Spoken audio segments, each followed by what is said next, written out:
So, hello everyone. I would ask for those to please take their seats if they can. And thank you. For those that I don't know, my name is Patrick Hain. I am with the National League of Cities in the Institute for Youth Education and Families. I have the privilege of working with local leaders throughout the country who are interested in of CSAs, working to make sure that they know what CSAs are. And because of that, I have the privilege of working with a number of folks that are on this panel today. So this is a very unique panel from the rest of the panels because it's about practice and not just population, et cetera. It's about what we're learning, what we want to do, some of the research, some of the help we'd like from everyone in this room and others to increase essentially the impact of these types of programs. So on the panel today, we have Luke Connell, who's the Executive Director of SmartSAVER from Canada. Very excited to have him. You didn't know it was an international conference, but it is. This is the second panel. Like that. To my immediate left is Amanda. She's the Project Director for College Savings Initiatives for Oakland Promise. To her left is Clint. He's the Career and Community Initiatives Vice President at Indiana Youth Institute. I get that right? Close enough. All right. Thanks. And then Colleen, who is the President and CEO of the Alfond Scholarship Foundation. So that's who our esteemed panel is, and I would let Luke kind of kick it off from there. Thanks, Patrick. And thanks to Willie for inviting me and my team down here. It's been great to meet everyone and meet some people who've been reading their material and following their programs for years. So really honored to sit with these four people, and particularly the three right beside me, who are running programs that we try to emulate and take the best practices from up in Canada. And you know, when we came down here, I had a bit of a different presentation, and I thought it would be helpful to instead switch gears and give you a bit of background in terms of how education savings are handled in Canada, where we are, and what some things that I think we're doing are helpful in increasing the participation of primarily low-income families to start saving and building assets for education or future opportunities. So what I'll do is I actually took Shira's great table from yesterday and recreated it, and so we'll go over in a minute what the facets of education savings are in Canada. And then before that, talk a bit about our program and then some of the barriers that we face in the 51st state that's the size of America.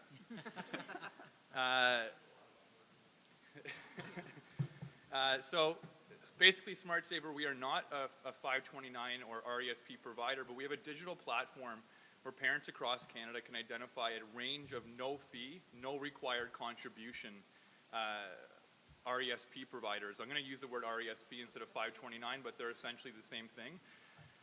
And in particular, is that better? Is that better? Okay. There we go. And in particular, we're going to talk about the Canada Learning Bond, which is a federal government program, and I can't stress that enough, federal government program that provides a very generous kickstart into the account of a child. Before we get into it too, the Canada Learning Bond, and I'll mention this because it's come up in conversation, it's free money, which first of all people don't believe, as was brought up. And it's also something that was created by a liberal government or a democratic equivalent government in Canada in 2004. The beauty of this, though, is they didn't pass it before they were voted out of office. And after that, we had a prime minister named Stephen Harper come into power, quite a hawkish guy, a conservative prime minister, and they passed the legislation for this. And I think it's important to note that saving for education is a very conservative ideal in the sense that this is a way for families to pull themselves up, and our government views that helping parents save through incentives is a great way to reduce the cost down the road to society and to those families. So through our online application, we've helped 30,000 children, over 30,000 children, access their Canada Learning Bond. And what the Canada Learning Bond is, it's an opt-in program where if you open your RESP account and you're income eligible, so you're under 46,000 net income, you can receive a kickstart of $500, and every year until the child turns 15, you have an additional $100 come into the account. So this maxes out at $2,000. I think it's important to note the sequential nature of it, In the sense, it's not a lump sum for the government to cover at once. They budget this over a number of years for the child. And I love the number 500 because that's what we use all the time to say this is the number that's going to have a huge effect on that child's future. So it fits nicely with the research that Willie's done in the past. So when we compare the 529 and the RESP, I think this is how I would break it down. You could literally tack this on the bottom of Shira's table. So we call it the RESP. It's universally eligible.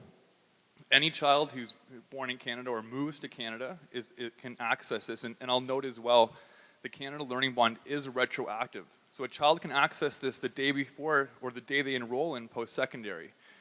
So this is waiting for them. That's not what we want. We want them to get it early because we know the benefits of that. But they haven't lost that. And it looks like a few of the programs here, it's for children who are born in that year, and it might be lost to them. Correct me if I'm wrong. So again, to access the Canada Learning Bond, the family just has to open the account. It's for families under 47,000. In Canada, there's 3.2 million kids who are falling under that classification. And in terms of how the grant works, as I mentioned, it's a $500 initial deposit, $100 a year. To sweeten the deal, and when we tell parents about the Canada Learning Bond, they're like, that's awesome, $2,000, great, but what if I want to save? And if they do want to save, there's a very attractive matching grant structure that the federal government offers. And it's a sliding scale. So every child in Canada, if their parent puts $1 in their account, they'll get 20% match. But if they're low income, they get 40%. And what we know is families who have their Canada Learning Bond, 75% of them are making annual contributions at an average of $1,000 a year. And we see the history of this program that the matching grants are what really made the difference. The RESP was created in the early 90s, had relatively stagnant growth and usage rates. And then over time, the government started to add these incentives and benefits. And I think that's an important thing too. Universality is key because all kids deserve a better future. And it's easy to get people on board with an idea that's good for everyone. But over time, there's opportunities to enhance things for particularly low-income families. And the Canada Learning Bond in specific was introduced to encourage families of low income to open their account. They saw that low-income families were not participating at the same rate that high-income families were. So in Canada, this is where we are. If we have 3.3 eligible kids, 1.2 million have it. And I'll just reflect for a moment here. We came down to this conference thinking that we were not doing great, thinking that 38% or 39% has lots of room for improvement. But I think we're going to leave here thinking we're doing pretty good. So thank you. Yeah. And that's where I'm going with, where I think there's some things that are happening in Canada that if this group could collectively get behind, it could make a huge difference in driving more kids to participate. So I'm going to go over a couple barriers that we've run into as well that I think are similar barriers here. One is that parents just don't believe in free money. For years, we were using this type of terminology, and parents would say, yeah, right, come on, give me a break, what's the catch? Where we've shifted our message is that investing in your child's future is going to help them grow. And I think that opens the conversation to savings, the grants, and just the benefits of RESP. So I would warn people against using the word free money. It seems to be that other people who are less scrupulous use that term to lure people in, and it's something that we've learned. I won't spend too much time here, but this is a bit of a deeper dive in terms of the dynamics. And I think one thing that's helpful in Canada is they're able to cap what the deposits are. So a family can receive $7,200 lifetime in government contributions. Can't go above that. It's the maximum they can ever receive. And in terms of the tax sheltered nature, it's the same as the 529, but there's a limit. A family can only deposit $50,000 in the account. So they're decreasing the possible burden on the back end by capping the grant and then also limiting the contributions that a parent can put in. But I think by and large, they're relatively similar systems. The biggest difference, I would say, is in Canada, the banks and credit unions administer the RESP. There is no state-provided plan. So that is a barrier for families. It's a bit of a murky marketplace. And again, that's where we tried to fill in the gaps by providing access digitally to a range of no-fee, no-cost providers. So again, here's where we are in Canada, and please correct me if I'm wrong on the right-hand column, but we think we're doing pretty good right now. And I think, again, the biggest difference is that there's meaningful contributions coming into the account from the federal government. Another piece that the federal government does that is very effective is they have the ability to contact families who are eligible for their Canada Learning Bond and let them know what they're entitled to. So in Canada, every year, a subset of the population of eligible kids has a letter sent to them on government letterhead that says, hey, Luke, your son Cedric, that's my son's name, is eligible for their Canada Learning Bond. Take these steps to access it. And we're trying to work with that mail out to insert digital links where parents can then access their RESP. So that's maybe the upstream bucket that I'm mentioning here in the government collaborations. The other thing that's been hyper successful for us in the past year has been partnering with tax software providers. So this tax season, we embedded our application or access to our application with TurboTax and UFile. So these are two groups who know how to determine eligibility. They could tell parents, we know your kids are the right age, we know your income level is the right age. Now, would you like to learn more about RESPs? Great. If you do, go here and talk to SmartSAVER and they can help get you set up. Very effective. Over 4,000 kids came through that process just since March of this year alone, and that's with very little touch from us. So two things here I think are important. One, these are parents who are mobilized in that moment. They have their ID, they have the information ready to go. And it's also maybe the one time of the year when they're given money to spend, whether it's a tax refund or whether it's some other benefit. When you talk to parents, it's the same problem in Canada. If we talk to parents around why they don't have an RESP, it's because they don't have money, even though there are these lucrative government grants. So we are drilling into the just-in-time messaging around certain events and certain times when it is much more likely that parents will take this advice and move on it. So I would recommend, Intuit, which is based in DC, would be a group to talk to around how do we get 529 information into tax filing software. It's a no-brainer for them. It's an added benefit to the families they're serving, so that may be something to take with you. And then we are starting to test the effects of gift cards. And when we say gift cards, it's similar to what's happening in Indiana where we're using them to build trust. So come in the door, open your account, get a $25 gift card. They may not do it for the $2,000 that their kid's gonna get, but they'll do it for a grocery gift card, which is we're just learning. It's very preliminary, but hopefully we'll have some strong results from that. And I have to say in Canada, when you can unlock $2,000 with 25 bucks, that's an easy sell to anyone who wants to support a program like this. So leverage is key. Bringing in as many sources of funding and trying to leverage on that is important. Mention the collaboration with government, and I think that's great on the bottom. There aren't a lot of bureaucrats in this room, but again, this is one of those nice opportunities for them to actually deliver a program that can have significant meaning and positive benefit. Usually they're telling people what they can't do and telling them they need to give them some money, where this is an opportunity to give money back. And just another example of our how we've embedded with tax software, so thank you. So one thing we've done is we created unique URLs, which I've heard as well. So UFile has a unique URL where they can refer families.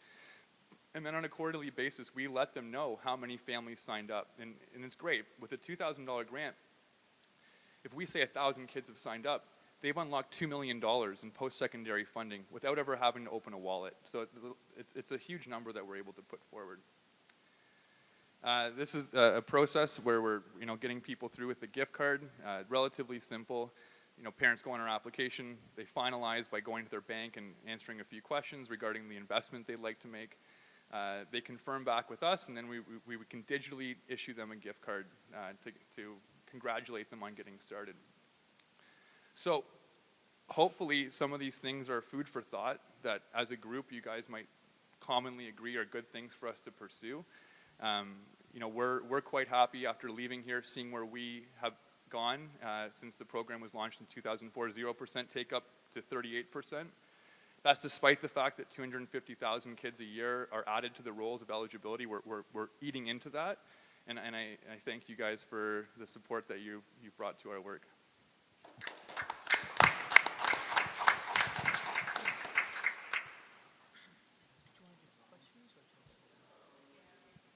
Yeah, why don't, Maybe a couple of questions. yeah, for in the- particular because of the nature of, for the program, yeah.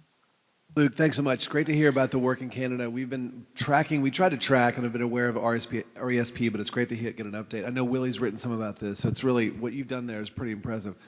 My question is, since you are the 51st state, right, could you give us some context about, like, what is the cost of tuition look like in Canada? What's student loan, like, what's that whole environment look like on the cost side for kids of going to college? It's a really good question. So first of all, one key thing is an RESP doesn't count against the student loan eligibility.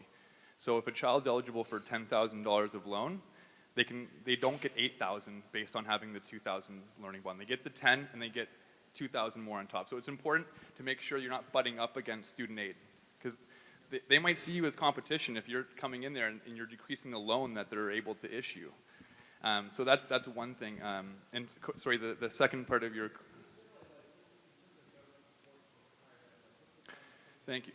So it is cheaper, you know, but I don't want to draw too much focus to that, because one piece of evidence is very compelling. Quebec, which I'm sure many of you have heard of as a province in Canada, Quebec has historically had the lowest tuition rates in Canada. So it's about $2,500 for a year of tuition at an institution in Quebec. They also have the lowest participation rate amongst low-income students. So I don't think lowering tuition is the magic bullet. I think it's a combination of things, but it certainly helps to have education be slightly more affordable. At the same time, we run into financial institutions who calculate everything under the sun they can and tell a family they'll need $120,000 to pay for a 4-year degree when their child graduates. So I think our goal is, like Willie is always driving at, it's not paying for everything, it's getting that seed account there, because if the expectation's there, there's ways to get them through the system. We don't have books today, but if you ask a question, you get a cookie. You're welcome. All right. Come to Canada, visit us. I actually had a quick question, if I could, just on a very practical piece. Luke, could you say a little bit about, so those of us working in a 529 platform, there are certain barriers to the complexity for families of, you know, what it takes to open that account, and a lot of supports that are sometimes needed, particularly for low-income families, to get all the way to opening that account. Could you speak a little bit to, you have the money sitting right there, they need to claim it, so to speak, by doing that, but what are the steps involved? How easy or complicated is it? I think it's pretty similar. So working backwards, you need a birth certificate, so primary birth ID. Then you need to access the social insurance number, the social security number, and the parent will have to have filed taxes, because that Canada Learning Bond is an income-tested grant. So I don't think the barriers to access are less. I think they might be even greater. But when you have a reward of $2,000 sitting there, it actually, you know, could be driving more people to these accounts. So, or a reward of $25 from the sounds of it. Sure, yeah, exactly. Right, yeah. right, the grocery card. Luke, can I want to give a little bit of history, which the group may not be aware of, but actually we started in this country working on child development accounts at the same time Peter Naris and SETI, now Prosper Canada, was working on, you know, taking what was a universal system and making it progressive as well. And I think, I mean, granted that you're a more civilized country than we are, you know, without guns and with health care, but I think the two countries have worked together, and I think you show us what's possible. I mean, if we lose faith in what we're building, I think, thank you for showing kind of what's possible. Well, and thank you guys, because we go to conferences and we're the only people who do CSA work in Canada. So like to see that there's actually a movement happening here, like it's really exciting for us to see that as well. So.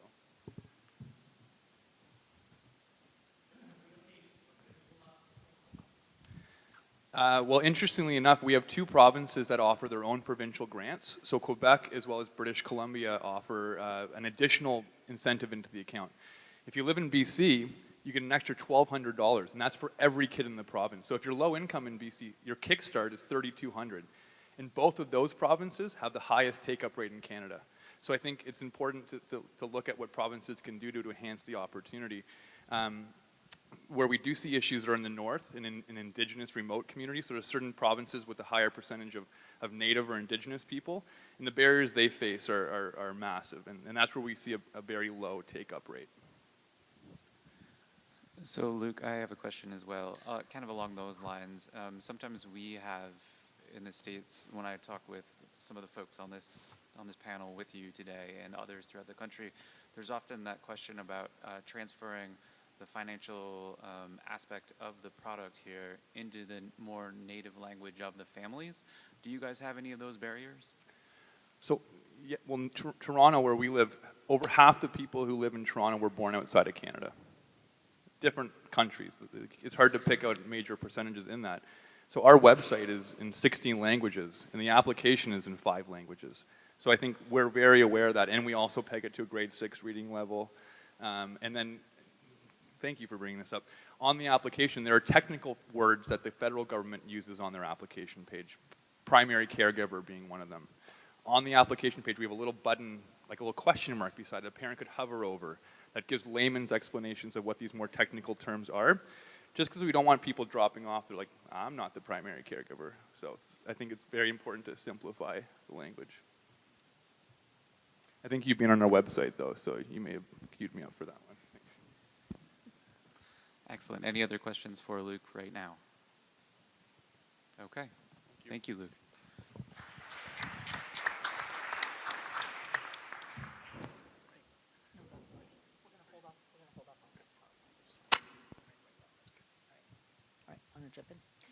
Good afternoon, everybody. So the first thing I want to say is it's awesome to see there are still people in the room, because last night we put our heads together. We're like, so maybe we'll be really flexible and just like the 3 of us or the 4 of us will sit at a little table in the front, and the 3 other people still left in the room will come and have a nice conversation with us. So folks are really here for the duration, which is fantastic.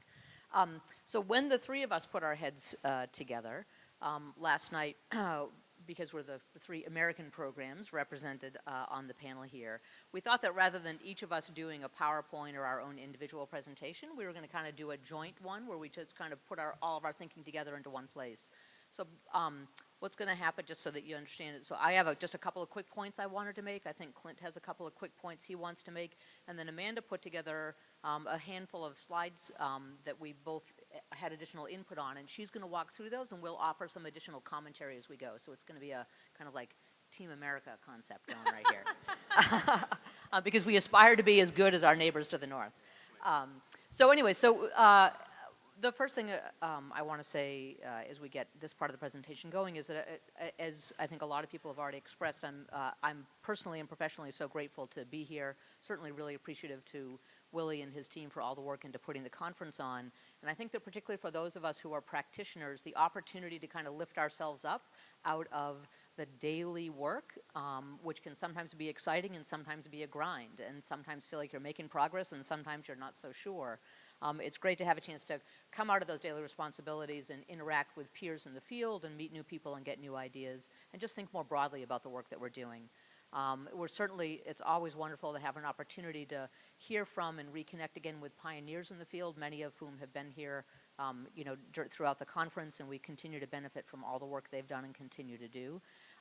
And I love the opportunity to learn new things or learn more about things I thought I knew about. So I pulled Terry Sabol aside and said, I want to see how we can do something with Fluffy and Fuzzy in Maine, because we should totally be doing that. And I knew that was happening, sort of, but I think until I saw the little animated puppets up there, it didn't really click for me what that could be for us. And Jose and I had a chance to have a conversation in the back of the room talking about ways that he and I could work together to try to advance some particular innovations in the field around how the 529s might work to meet the mutual needs of our very different programs. We do spend a lot of time here talking about how different our programs are from each other, and you could look at the kindergarten to college and the Alfond program as being kind of symptomatic of that, right? Oldest programs, but very differently designed. And yet there are things that we both want to do that he and I were saying if we could work together on that could really be great for our individual programs as well as for the field. So that's why I love these gatherings, because they have an opportunity to spark all kinds of things.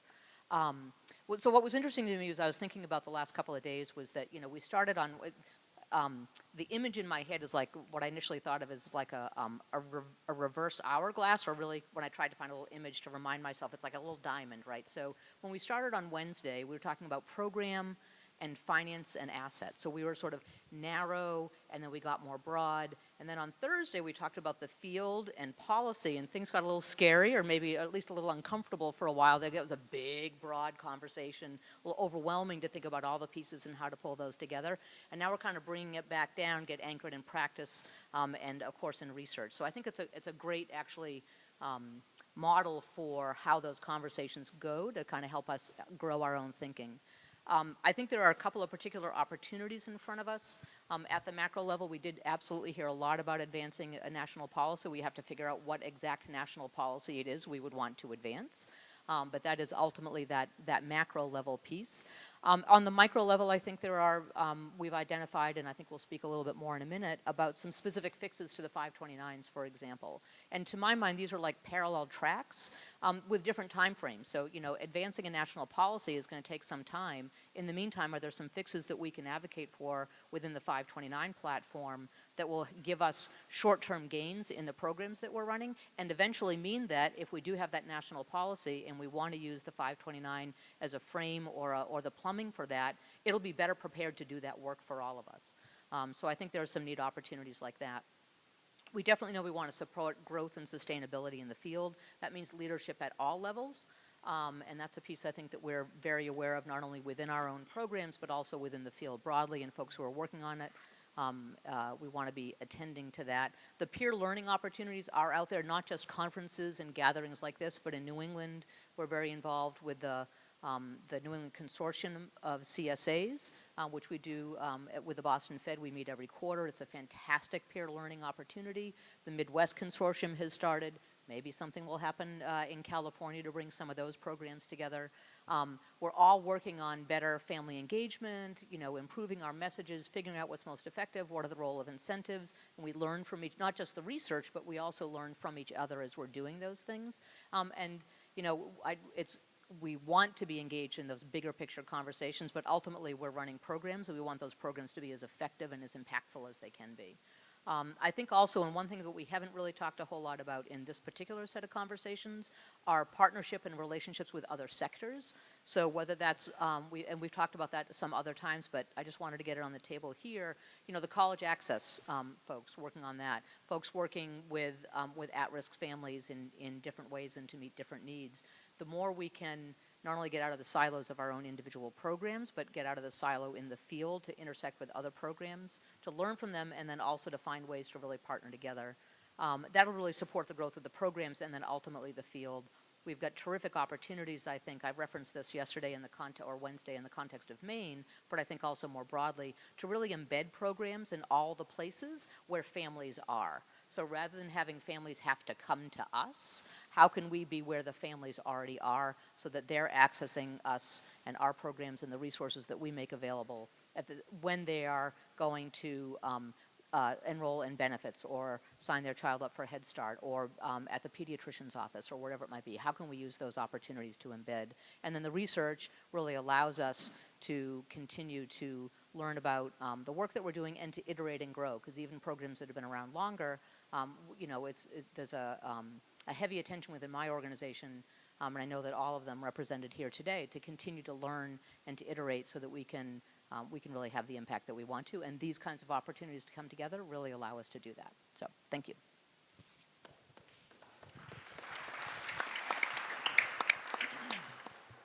I'll just make a few brief comments. I echo what Colleen said, the opportunity to be with you and to connect and to discuss and to debate makes us all better. And so super grateful. One of the things I wanted to share with you, we received a lot of love over the last few days. And we talk about, I mean, these two are amazing, and their staff are creating amazing change. And Promise Indiana has a small but mighty team, and we're having an impact. But I want to take you back 6 years where we didn't even know that there was a CSA field that was emerging.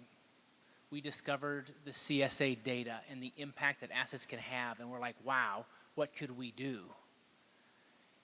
And in that moment, we didn't know anything. And so I'm speaking to the folks in the room that are considering a CSA or are leaning into the CSA, space right now. We didn't know what we didn't know, and we still don't know a lot. But what made this thing so special and allowed us to be where we're at right now is that the anchor folks in the field didn't see us as new. They saw us as new friends, new allies.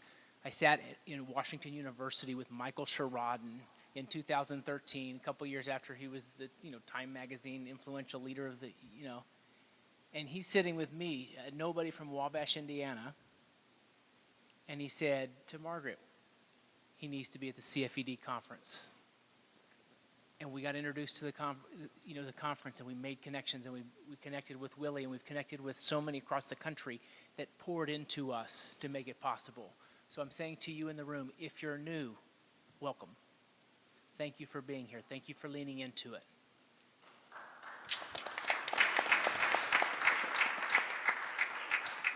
I'm going to continue to speak to the new folks. I have a friend who's in the Secret Service, and he said, Clint, one of my foundational learnings when I joined the Secret Service is don't go talk to the senior commander and ask him how to do your job. Talk to the guy who just did it and just got promoted because he's been in the fight. He knows specific context about where it is right now.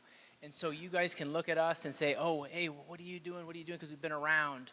And Carol from K2C. But learn from the folks that are in the fight right now, that are learning, that are making those decisions, because there's learning at every level of program development. That's my second encouragement. I just want to share, I'm concerned, coming out of the conversation, about two things.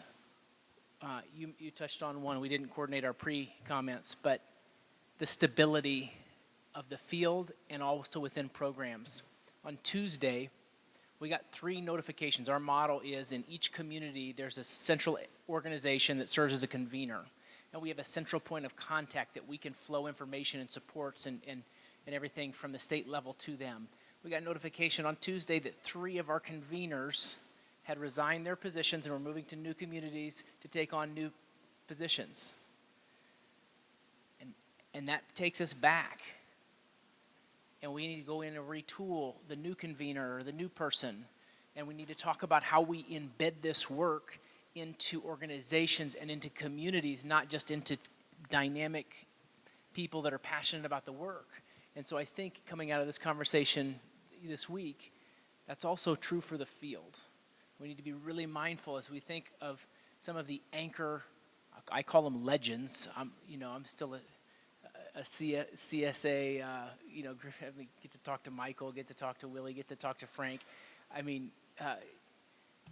Get to talk to Bob. It's an opportunity to be with these guys that have done this for so many years. But we need to be mindful of that. And the last thing I'll say is just about sustainability. That's true.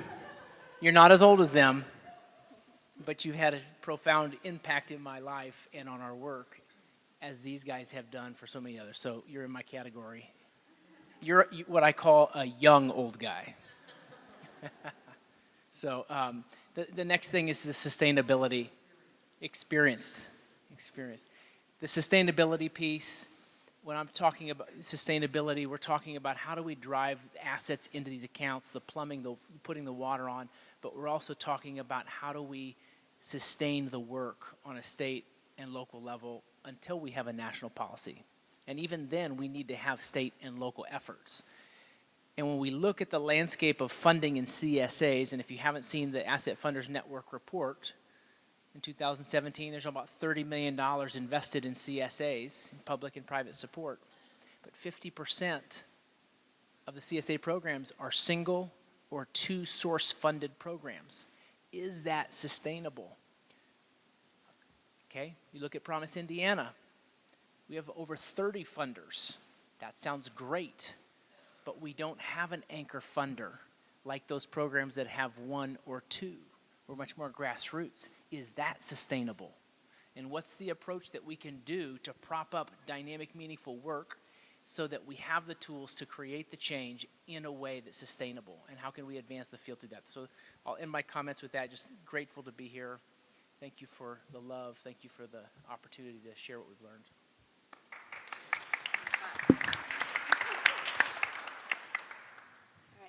All right, I'm actually going to stand down there.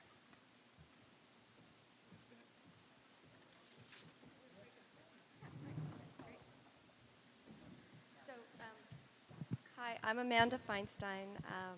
I also want to say thank you to Willie and to the team here at the University of Michigan for putting on this conference and facilitating this opportunity for us to be talking and be together. We're going to do the video first. I'm going to throw in a slight curveball and get us 2.5 minutes of a family. And the context of this, I just thought it feels like we've been in our heads so much, and I just thought we might spend a minute in our hearts and hear the voices of a family. Every year, the Brilliant Baby program just invites all the families that have a CSA to what we call Children's Fairyland in Oakland, and it's basically this awesome amusement park for toddlers. And we decided this last time to set up a story corps, quote, quote, which was basically one of our coaches sitting down under a tree and just talking to families on tape. And so I wanted to share with you the Nichols family.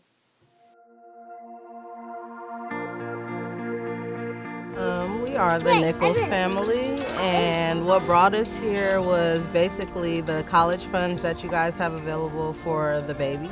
Yes, that was an amazing program. He's already started with $500. Rashawn Jr. has already started with $500 in his college account. What do you want to say to other parents? It gives you a push, I should say, to do better. Because it really made me want to do better talking to the coach that I had. For my children, they come before me, most definitely. I want to see them achieve in life and never stop striving for the things that they want. School education is a must. I want to see them go full forth, complete everything that they need to complete education-wise, and then just dream. Take advantage of this program because, first of all, your child gets college funds, the babies get a college fund set up at no cost. You get help to get your life in order. You just get a little help. It doesn't cost anything. So I would say go for it. So as a couple, how has that helped you? And what did you notice? Just her drive towards, certain things, especially the goals that she set forth. She woke up every morning with this purpose in life to get it done. Ah, that must have inspired you too, huh? Yeah.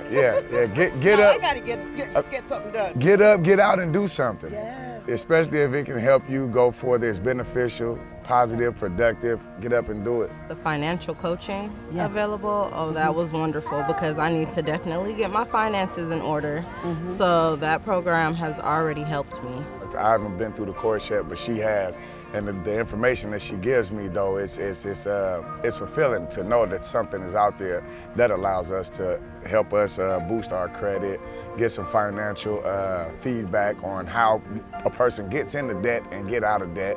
So I'm just looking forward to it. After the feedback, I'm looking forward to just doing the course.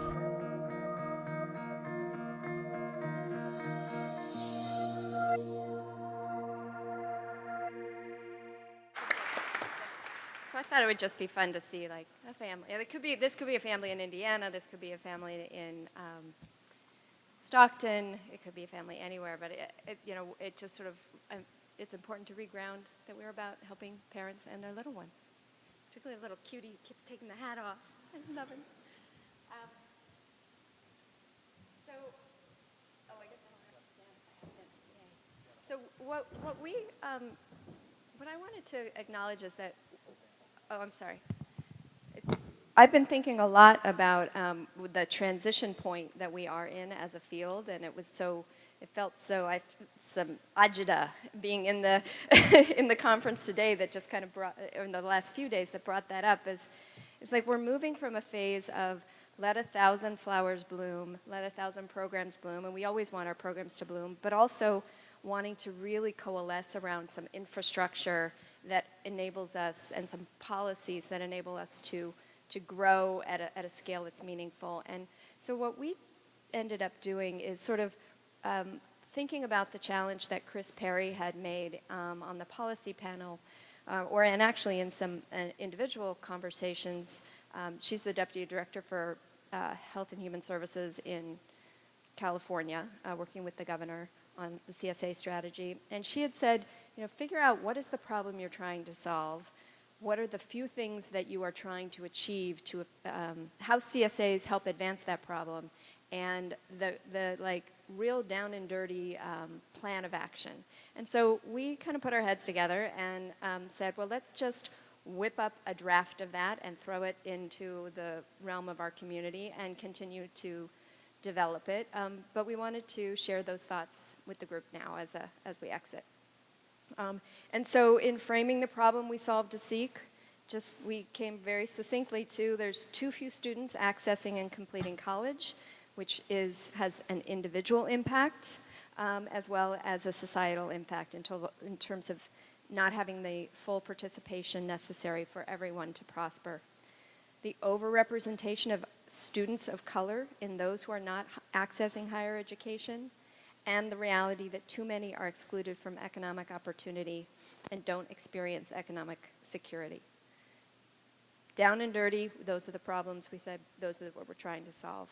An alternative frame, which we called Frank's frame, is sort of more the rhetorical question that has a similar answer, but what is required to ensure that every child has a sustainable life and reaches their full potential?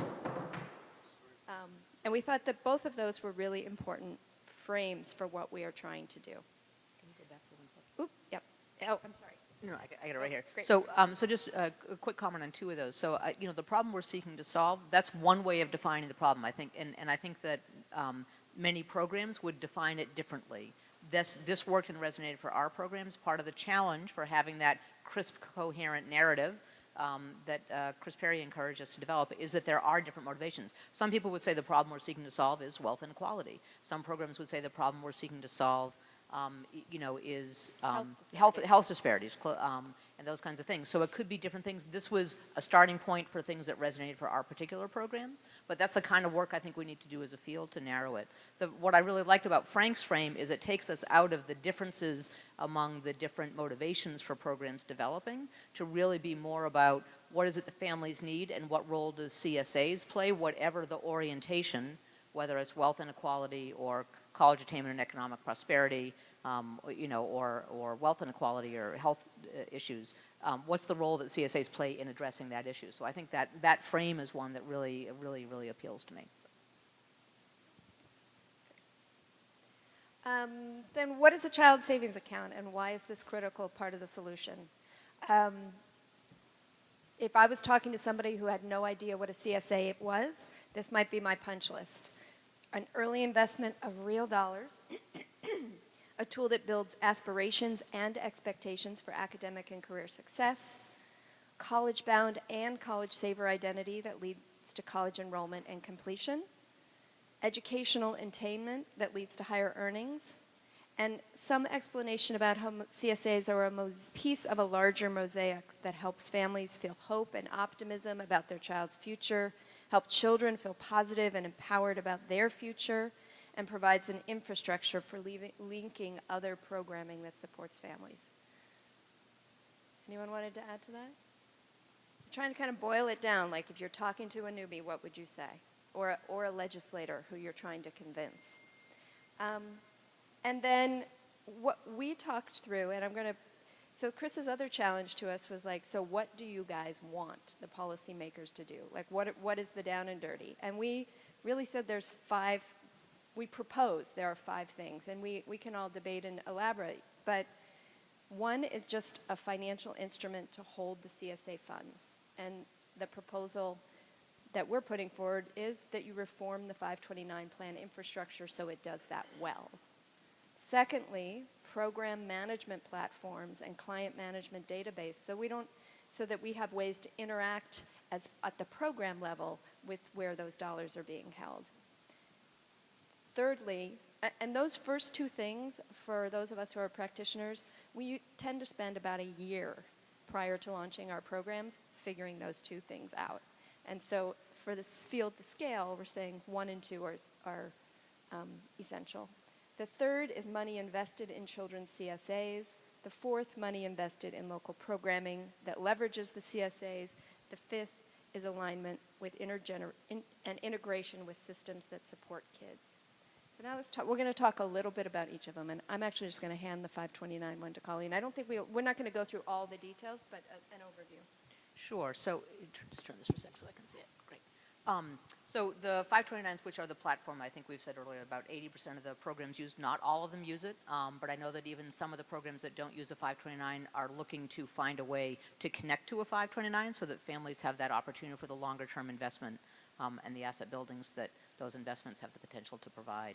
So, you know, again, some things that we think are important to look at and try to work on in terms of making 529s work better would be about accepting cash deposits. That was a big point that Jose was making yesterday. And we want to be able to have them make those cash deposits into both family-owned as well as custodial accounts.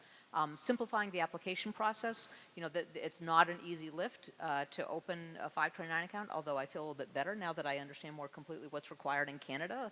People don't have to produce a birth certificate in order to open it, so I guess that's good.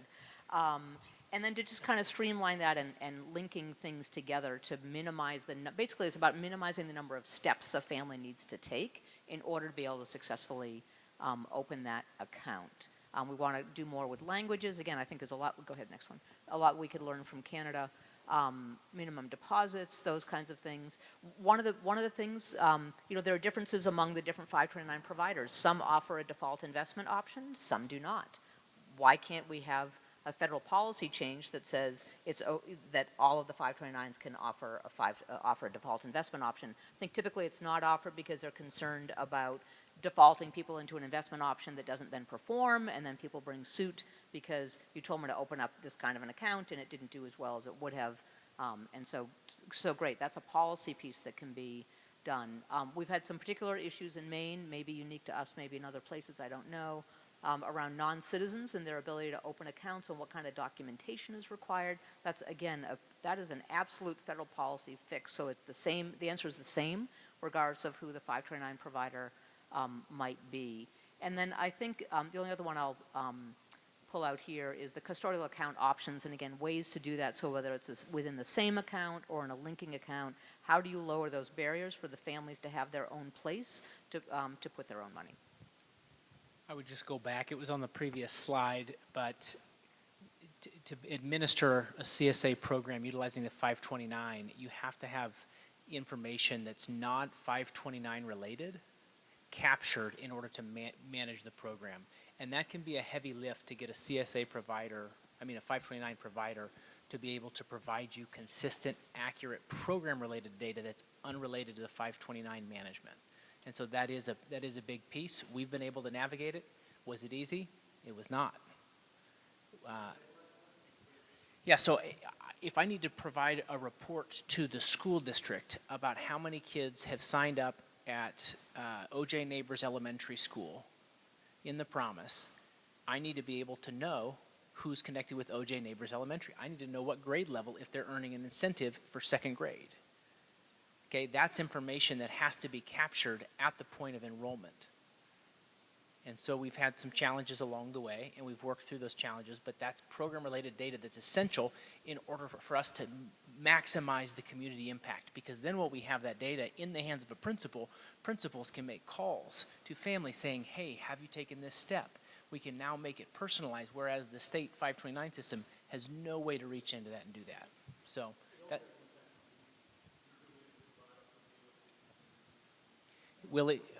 I'll say that so you capture it. It also has the ability to impact on research, because we are able to provide more robust data because of those programmatic data points that are embedded. And that actually is the perfect segue to sort of infrastructure piece number 2, which is program management platforms and management databases that can be the bridge between the information that's just sort of fiduciary and basic and contact information at the 529 and what programs need to do analysis and programming and outreach to families. And we have some tools, and we have not the high level of a single tool that I think would really facilitate growth in our field. I think that's the thrust of that. The other piece, though, at a policy level, what we all tend to spend another big chunk of our time doing is negotiating with school districts or hospitals or other kind of interested party data sharing agreements that help us have access to the information about the families who have these CSAs. And it does seem that there should be some kind of higher level, maybe it's the state departments of education or hospital systems, that could at a higher level kind of make that path easier for our CSA program. So there's definitely a policy strategy and policy ask there as well. Yeah.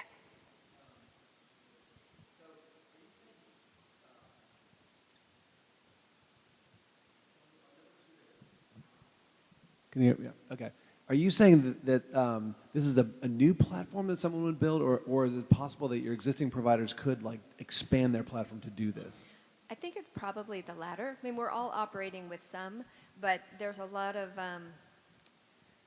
none of them is really fabulous yet, and we need a fabulous platform that more of us would want to be on the same one, perhaps. Or maybe there's 2 or 3 in the market, but we need them to operate at a more efficient level, more effective level.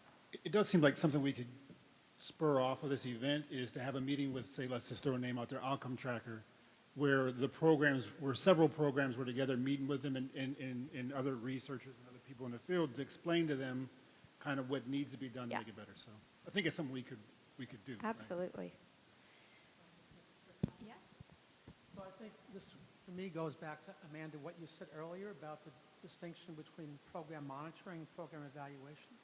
That having, a standardized or something that resembles, that's constant across programs would really facilitate programs being able to monitor, capture their ongoing records, figure out what they need to report to themselves or somebody else and do it easily. It almost reminds me, when all the IDA work was going on, when CSD developed SmartSAVER as the accounting platform for all the IDA programs. We wouldn't obviously ask CSD to do that now, but I think Willie's suggestion is a good one to see if we couldn't standardize a bit. Yeah. Third main, did you want to go? Third sort of core strategy for taking our field to scale would be money invested in children's CSAs.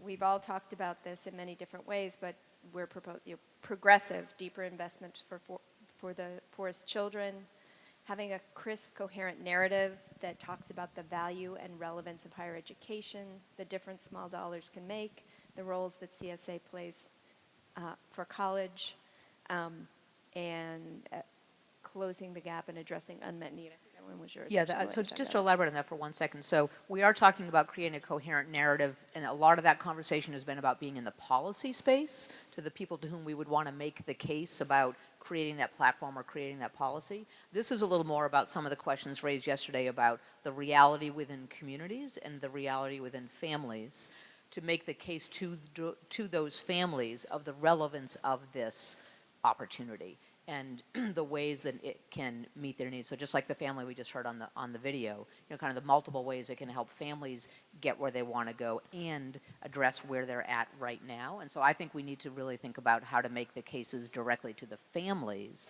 in ways that will motivate them to take those steps to open the accounts, to make those $5 contributions when they can, even if that's only once every couple of months. So I'm just trying to capture that. It's not just about a coherent narrative at the policy level or to make the case to funders and legislators, but also to the families themselves.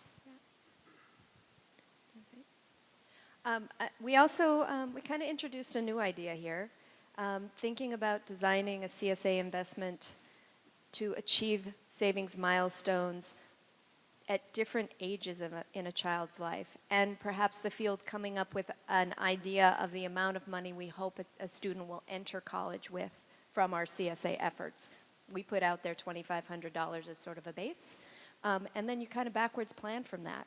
What should our programs look like, and how should we support families so that by the time a student goes to school, the amount of money that they are bringing with them from their CSA is meaningful to them, and it's meaningful. The amount of money that's meaningful to a kindergartner is very different than the amount of money that's meaningful to a middle schooler or a high schooler or a student headed off to school.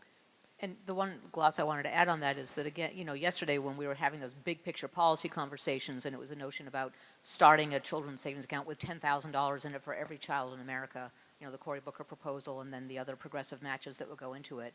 This is really more about, again, at the program level, within the individual communities that we're working with programs that are starting, even with our $500, which is a lot of money compared to many other programs. Families will look at the $500 and say, that's great, but I'm not going to pay for college with that, to which the response is, we're not trying to cover the total cost of going to college. We're trying to help fill that gap for you. And so whether you're starting with $50 or $100 or $500 or $1,000, what is it you want to encourage families to think about a goal to set for from whatever sources, whether it's family contributions, extended family, incentives that are earned, contributions from community members or local businesses that you're partnering with, whatever it would be. But to show that kind of trajectory forward so families know that that money is going to grow over time to an amount that will make a difference to them. I think the way Amanda phrased it is really important. It's an amount that's going to make a difference to the family and impact positively their aspiration about that's real money in a real account. And we know from our own experiences and from the data that a lot of times when kids don't start college or they stop out, it's because they can't come up with the $1,200, right? It's not because they don't have the $40,000 to write a check. It's, their car broke down, they don't have $187 to fix it, or they don't have the $1,200, for the year after they saved all their summer work money. So it's filling those kinds of gaps. So this is about kind of it's a smaller scale way of thinking about it, but it's a very practical way for programs and for families to think about what would be meaningful. Frank said it was like a life cycle fund for kids. So I just want to capture that on the recording. So when I look at what you shared about the milestones for each step of the journey, it triggers back to the programs that are thinking about their design. Often when programs are thinking about launching their CSA, they're launching about how do we reach the most kids and how do we get that initial deposit. And we heard over the last few days, let's begin with the end in mind. We've heard that before. But I believe that we need to layer in these funds, and often we look at how much funds can we raise and deploy them instead of saying who are the natural partners to align with this work and how can they do this. There are no cost ways for folks to lean into it. A university can make a promise scholarship, and we have this in Indiana. They can say, hey, you're in the promise, you're in 8th grade, we're going to give you a $1,000 scholarship. You can go to any IU school you want to. If you go to IU, you're going to get $1,000 because you're part of that. What does that cost IU right now? Nothing. What does that get them? So looking at the different ways, that's a no-cost way, but looking at ways that we can stack those resources and go into it. You may only tackle phase 1 as a program in your first couple years, but that's not the end. And I think what we learned in Indiana with our early communities is they were looking at, okay, we launched the promise, and we've done it. No, you haven't. It's phase 2, it's phase 3, it's stacking those assets so that we can build more meaningful assets over time. And then what also is included, is there a comment? Where? Yeah. I have a landmark conference. It's the beginning of a creation of a new medieval guild, a new movement, whatever. And I think there's sort of a caveat that most creation of professional organizations tend to focus on top-down. And I recommend everybody read the book, The New Localism. It has a particularly interesting part about Indiana and Pittsburgh. But I think we got to keep a balance between top-down and bottom-up, particularly as 20-plus Democratic candidates are trying to grab this issue and come up with major top-down answers. So all I'm saying is let's be careful that it isn't co-opted in some kind of a traditional model. I think the great strength is bottom-up, quite frankly, just having experienced the last 3 days. I'm not going to read all the other investment strategies. I think we talked about them, but I think the notion is there's a bucket of activity, and it's about putting money into the kids' accounts. The other bucket of activity is investing money into local programs that leverage CSAs. And we have to be very explicit, I think, and we're sort of checking off what this movement needs is we need to be investing in those programs that bolster the kids and the families' college-bound identity, that strengthen family financial well-being, that supplement the education system, that facilitate family engagement, and that ensure equity in terms of both participation and outcomes. And we've talked a bit about that as a theme. Yeah. And then the fifth kind of pillar of activity that we sort of outlined here is alignment and integration into the systems that already support children. I think that should be sort of a foundational kind of operating principle for our work. There's schools, boys and girls clubs, nonprofits, hospitals, you know, et cetera. This is just the start of a list. But I think that core idea that the CSA is not a standalone piece. It is an investment, yes, but it is a great tool to either embed where families are receiving services and engaging in their communities, or to pile onto new opportunities for families based on the relationship established and the connection established by setting up that investment vehicle for them. And I was just going to say that this is the kind of thing that I think very much works at both the micro and the macro levels. So all these relationships are relationships that many of these programs here today and here in the audience are already working on, maybe not every single one of them, but many of those. And we're doing that all as one-offs within our own individual communities, which is what makes sense, because that's where we have the relationships. These are the local Boys and Girls Club, the local schools that we're working with and that are serving the families. But there also is an opportunity, I think, for that bigger picture national conversation about how to partner with Head Starts across the country, so that when there's a Head Start in a community and there's a CSA program in the community, how do those know to find each other and work together, and where are there models that can be drawn from of the most effective ways to do that? And so that's where I think a lot of opportunity lies. And it's all about the kids. So it's just a reminder, it's about the kids. I'm going to put that one up, though. So that was amazing, and there's already some hands already. I see Justin in the back as well, and Carl up front. So two things. I think one of the things, I think it was number 4 that you guys talked about, is the necessity around having dollars that come in and support the organizations, institutions that are on the ground that are doing this work. So I think that was a thing, you know, we talked about the federal dollars flowing down into these accounts. But what we're seeing in these 3 examples of extremely amazing programs is the necessity to have supports from programs to amplify those impacts of those dollars. So I want not to leave that. And then the other thing that you guys, I don't know if I missed it, but around financial aid, the impact of these accounts on financial aid, I would add that into your 529 conversation, exempting, et cetera.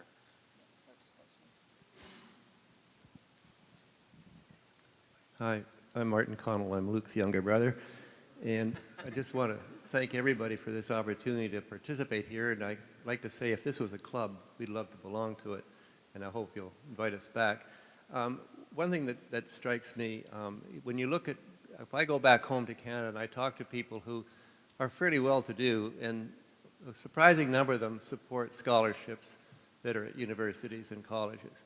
And when I start talking about investing in early childhood education savings plans, it's like a blank look goes across their face, because the leap in time between when those kids are going into university and when their scholarship kicks into gear is so far removed from the notion of being a 1-year-old receiving a CSA. So one of the things that goes through my mind is the faster we can get the data that is compellingly attractive to donors to understand that this is an incredibly astute investment to be made. It is highly leveraged. It brings all kinds of resources into play. I think we'll all be swimming with money, because I think that's the missing piece right now. I don't know how much you raise in this area a year as a group, but in Canada it's probably less than $1 million going into what we call early childhood educational savings. I'd love to see it be 10, 15, $20 million, because there's a lot of kids who need that kind of help. So let's all hope we can get the data as fast as we can. Willie and Michael and others who are working on this, the faster we have it, the better we'll be. Thanks.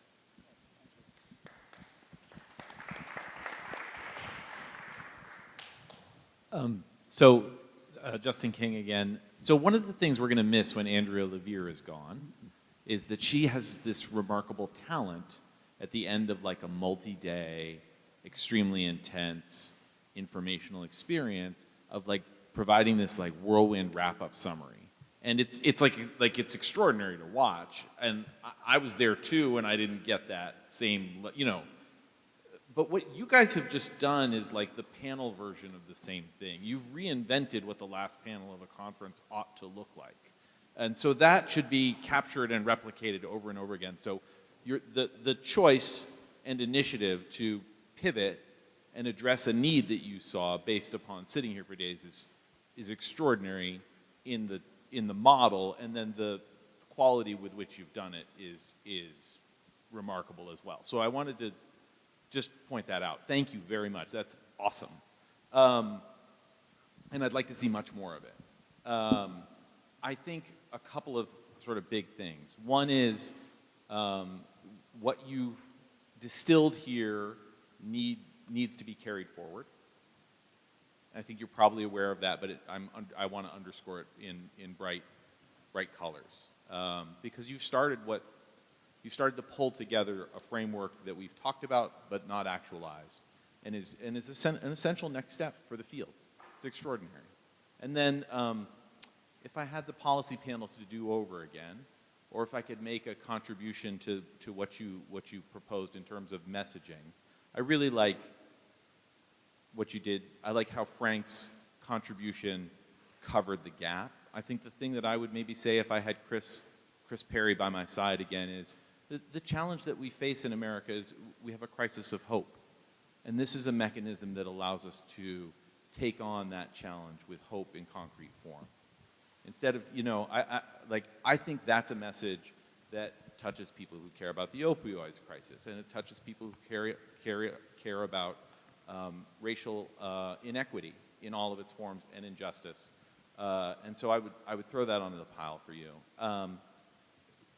Keep doing what you're doing. I love it. It's amazing and wonderful. I did have a question for Luke upon watching all of this. Are there Canadian lessons about selling this to policymakers that you've absorbed? And policy contexts are very, very different. I'll say up front. But are there messages about communicating with policymakers that you feel like have worked for you all as you've worked to first build and then expand and advance the programs on which you're working? And thank you all again. It's a good question, and I think Gil had a good point here. It's a top-down, bottom-up approach. So I'm not sure which goes first, but you have to develop the evidence to show that people want this. And I think we have the benefit in Canada that this program exists already. So what I'm telling you guys to do is get the federal government to do what Canada's already done. So we had a unique opportunity to come into an already created ecosystem and get to work. And I think where we try to position the work we're doing to policymakers is that we're trying to make them look good and help their programs succeed. And meanwhile, what we're trying to do is make sure they don't cut it. So I think we have an agenda, but we know that their agenda is different than ours. So I think if someone mentioned earlier, it's about giving the message to the audience that they want to hear that's going to get them to activate on this. And for policymakers, it's showing the leverage. So for instance, for our program, we always try to multiply the number of people who are participating with the money that they're going to receive. Because that might be a great soundbite they use when they say, well, look, we helped constituents access this many millions of dollars in federal resources that were basically sitting here that didn't come out of anyone's budget.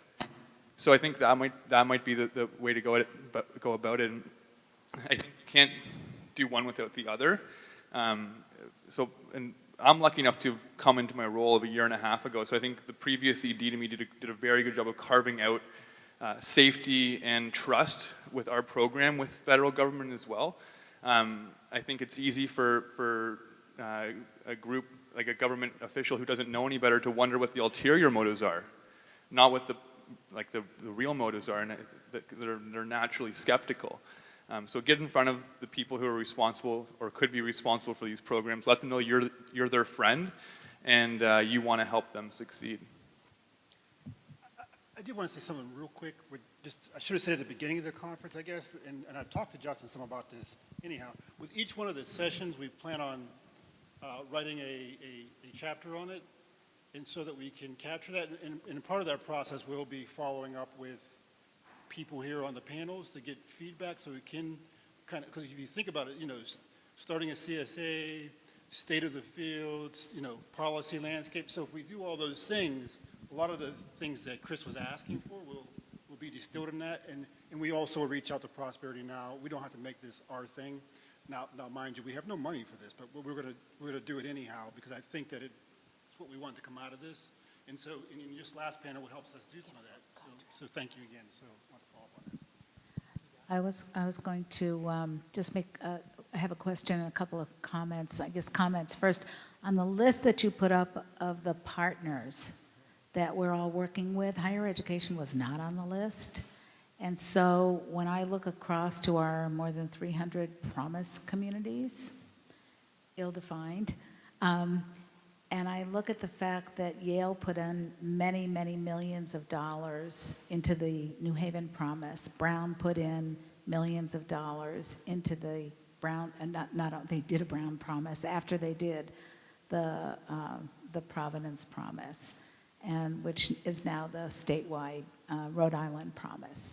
And so I look at these flagship universities with large endowments, making more than every year, and I think that it causes me to think that Prosperity Now might consider next year to work in partnership with these universities to figure out ways that those providers on that list could contribute in different ways. So like, for example, the Pittsburgh Promise funded by corporate social responsibility dollars from the hospital, University of Pittsburgh Medical Center. So we're actually going to have a financial sustainability report coming out this summer, which actually shows where a lot of the promise monies are coming from that could inform this community.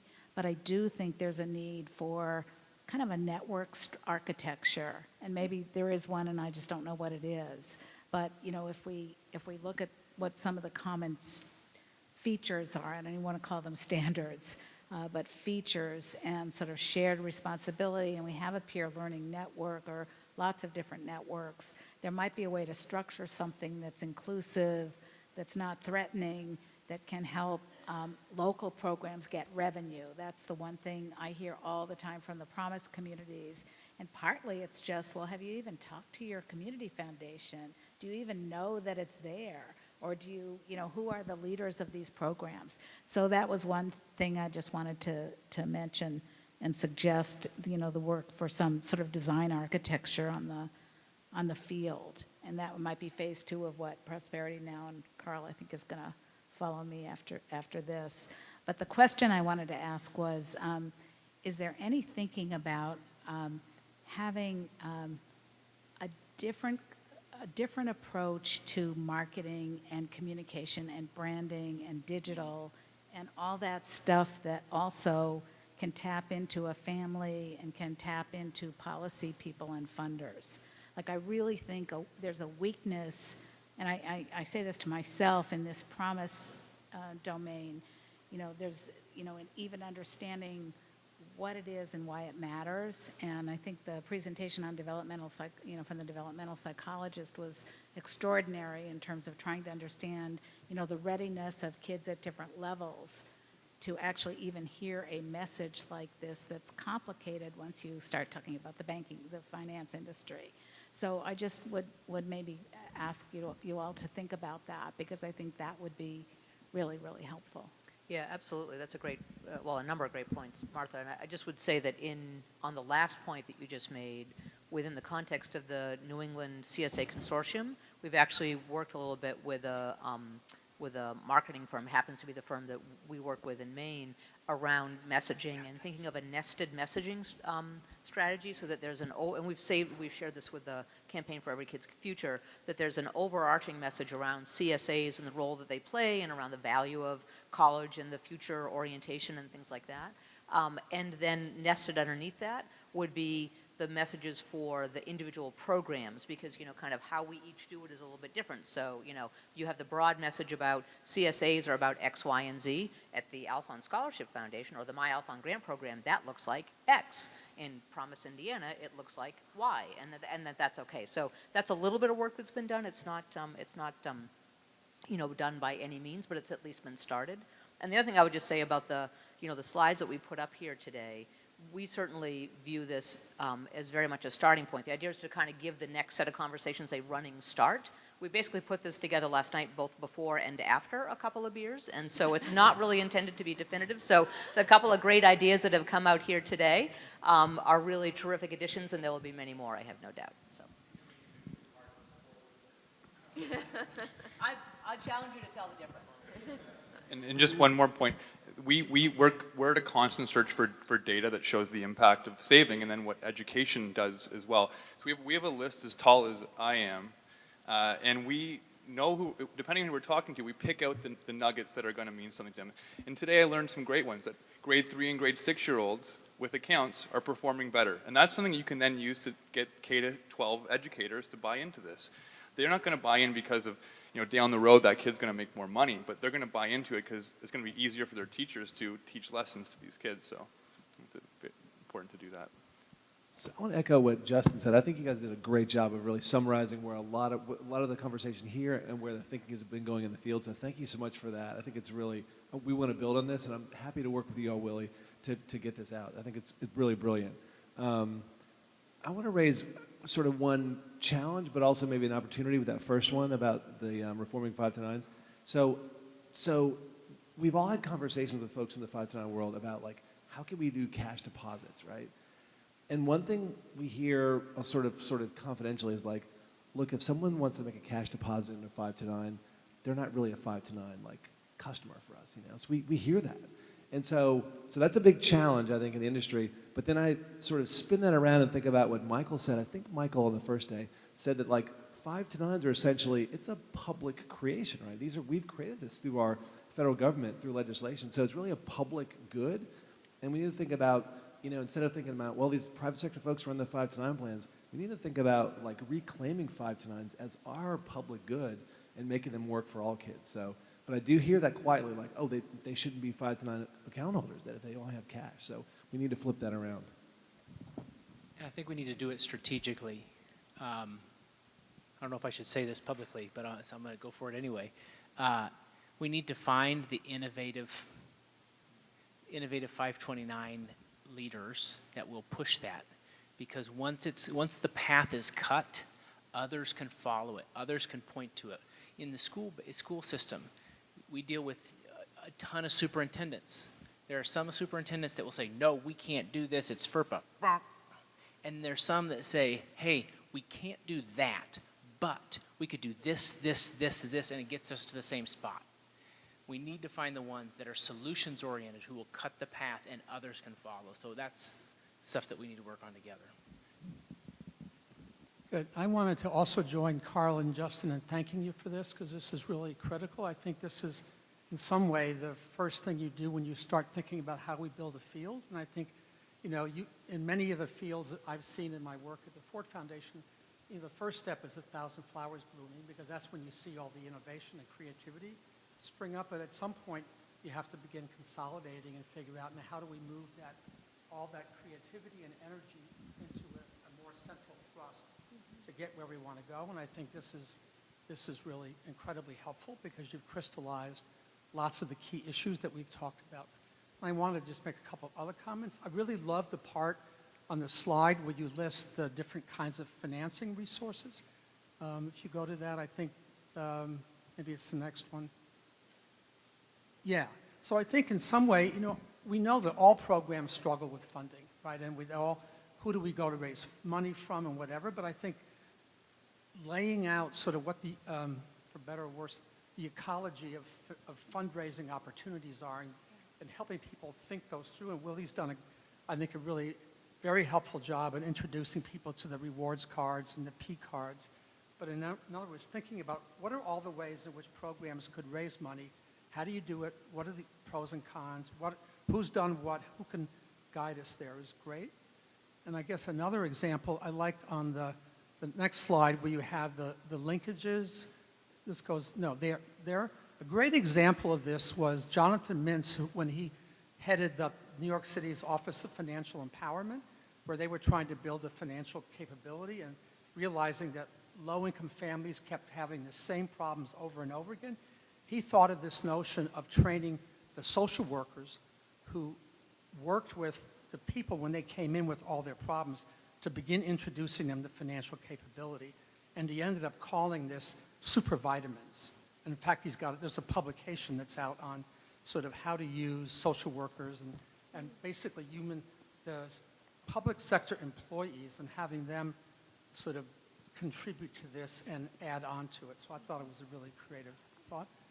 And then finally, I think I would just suggest also that you add one other slide, which is what do CSA programs really need to know to improve their operations? And I think that the CFPB, the work you guys are doing is getting at metrics, but I think like for example, on the first panel when Jose was very frustrated about, well, is savings important? I'm hearing different messages. I think there's a lot of questions that we could try to answer, like what's the dosage? Does a $50 seed deposit get us the same outcomes as a $1,000 deposit? And I think having that come from the CSA programs themselves would have a lot of meaning, because ultimately the research has to work, has to help solve your problems, as Willie says, not just get people tenure. So, but again, thanks so much for this. It was great.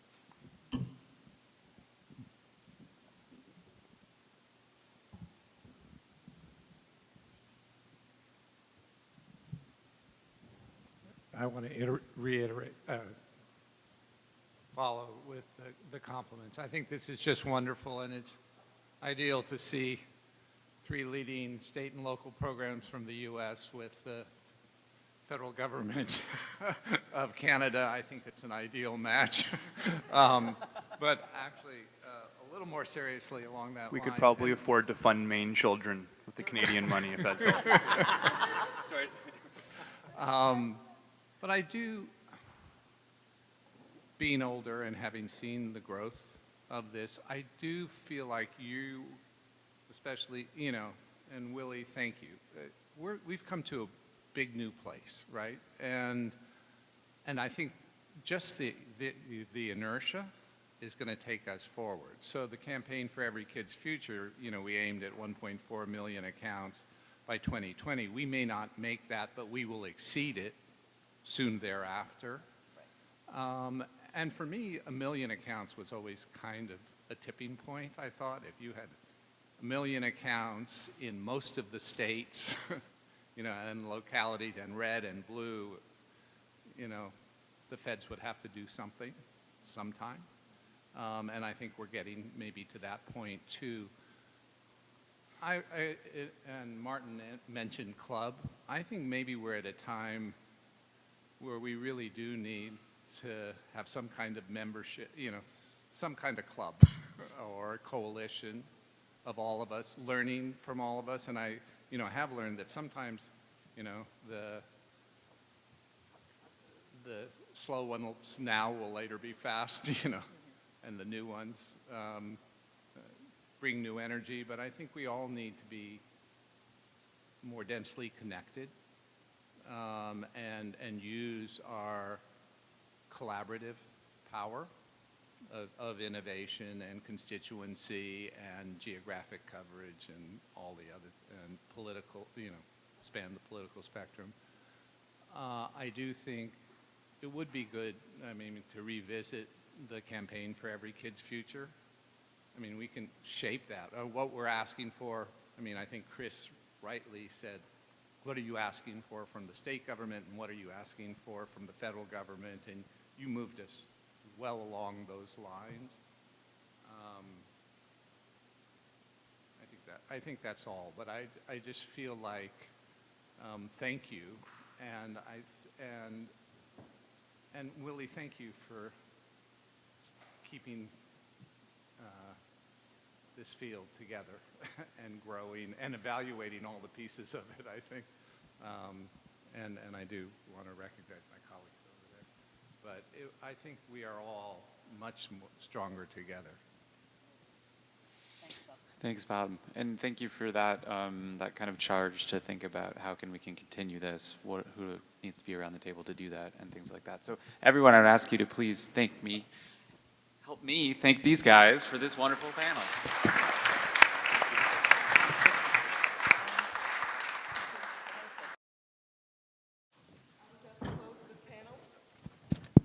Has done a pretty good job of it already. I was asked to repeat the 3 points I made last night, so I'll do that, and then we'll bring it to a close. We've had a great 2.5 days, and thank you all for staying till the end. This is awesome. But I was asked to think about roles that institutions can play in the CSA field, and ideally they can be woven together in every program. So at the high level, the bureaucratic level, having an account open for every child, whether it's federal or state level, and then having a plan to attend to the most vulnerable. And since we already have models like Brilliant Baby for 0 to 3, we have models like Wabash for how to do the early elementary, and we have models like Kansas City Scholars for as they enter high school and beyond. And particularly for the most vulnerable, making sure we have plans for that, and don't just let it happen by happenstance since we have such disparities by race and class in this country. And then thirdly, how to incorporate all the local institutions and partners. So that last slide that had the Head Start and all those different things. But I think it's a place for having innovation, having strategic use of local resources, having a way to track outcomes, and also having a point to reconnect families. So if they were born in one state and moved to another state, or they didn't get in that initial opening, when they start kindergarten, when they start Head Start, when they go to middle school, when they go to high school, having local institutions who actually reconnect and make sure people know about their accounts and stick with them. And then this idea of having CSAs be part of a larger vision to reduce inequality. So this idea of have a GI Bill for the 21st century. If we don't get it in Congress, we can make our movement a way to kind of have that vision always forefront. This CSA field and what you do in your local communities is a way to kind of recreate some kind of GI Bill type opportunity for the 21st century.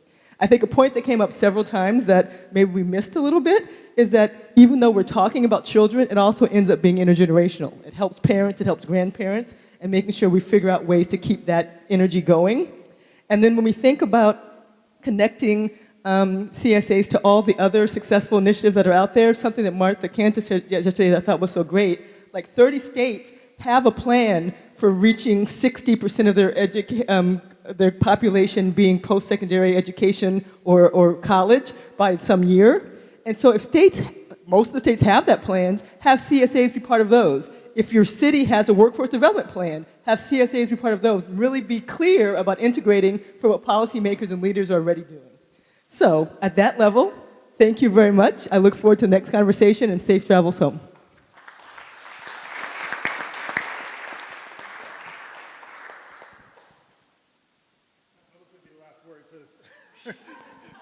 So thank you, and I really appreciate everybody being here. I think it's been everything that I kind of hoped it would be, and particularly with the last panel, and if we can, the kind of conversations that had to have taken place apart from the conference to come up with that is kind of what you're going for in a way, right? It's not just the panels, but it's about those networking and conversations that you've done apart from that. And all of us should try to go do something now. Right? Like for me, and for others of you, it will be writing these chapters, make sure it's done over the summer. But all of you should think about, what can I do now that will be tangible and concrete? And then when we have another conference someday, maybe we report back on it and say, in that last conference, here's what we did, here's what we accomplished, right? That's what we're about at the end of the day. Amanda kept showing the kids and saying it's about the kids. I mean, it's about getting the work done. And so if we can leave here and do something, that would be great. So thank everybody once again, and really appreciate the staff and all the stuff that they've done, the students and all the help and the postdocs and everybody. So thank you very much.